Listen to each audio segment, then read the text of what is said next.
Attention has been drawn to an ongoing mobilization for a nationwide protest. This protest aims at bringing the attention of the government to the current economic hardship and high inflation.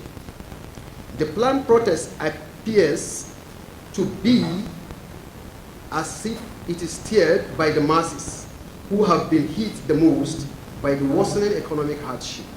Meanwhile, in a real sense, there are a faceless group of individuals championing the proposed nationwide protest from behind the scenes.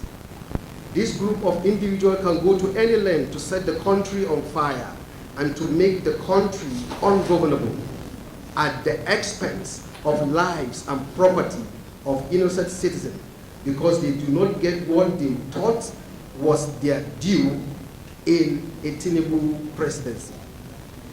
While we agree that there is hardship, we believe that the present situation is an inherited challenge that should not be resolved at the expense of the Middle Belters. We in the Middle Belt believe these efforts to set the country aflame are not motivated by altruism but by their selfish ambition. We are aware that paid dogs and criminals have been armed to cause chaos, unrest,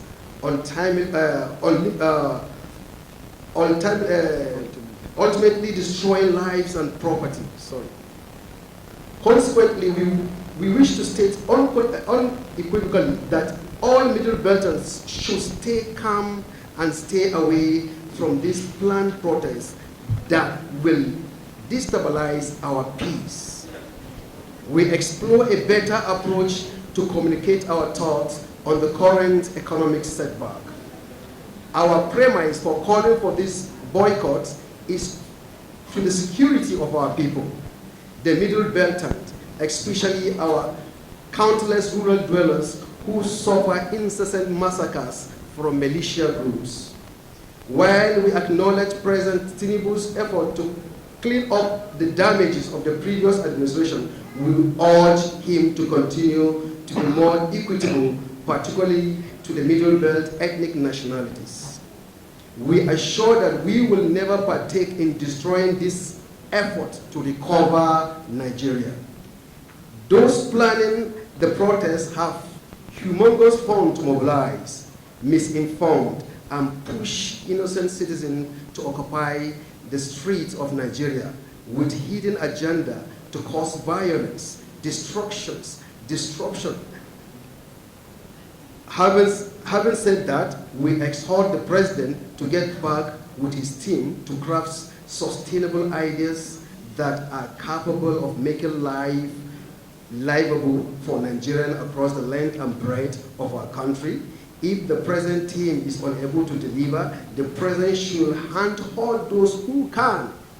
It is in the public space that the planners of the protest are plotting to lay military-style siege on the FCT by blocking entrance, exit routes to the city, all in the Middle Belt region, which would create confrontations with security personnel or isolate and make the seat of government vulnerable to non-state actors. You remember what happened in October 10th, I think October 10th or October 20th, 2020, the NSAS issues.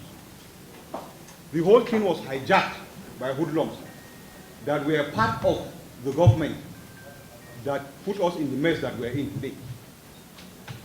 Most of the states in Nigeria, most of the warehouses and people's shops were destroyed. Why? Because of lawlessness. Why? Because there are people that said, no, Nigerians do not move forward. He said it, we said it here.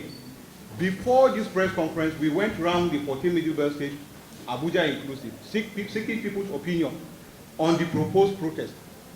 Most of the people will make this out of everything.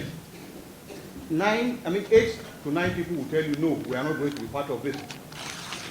To a large extent, we have experienced this, whether you like it or not, in the Middle Belt states.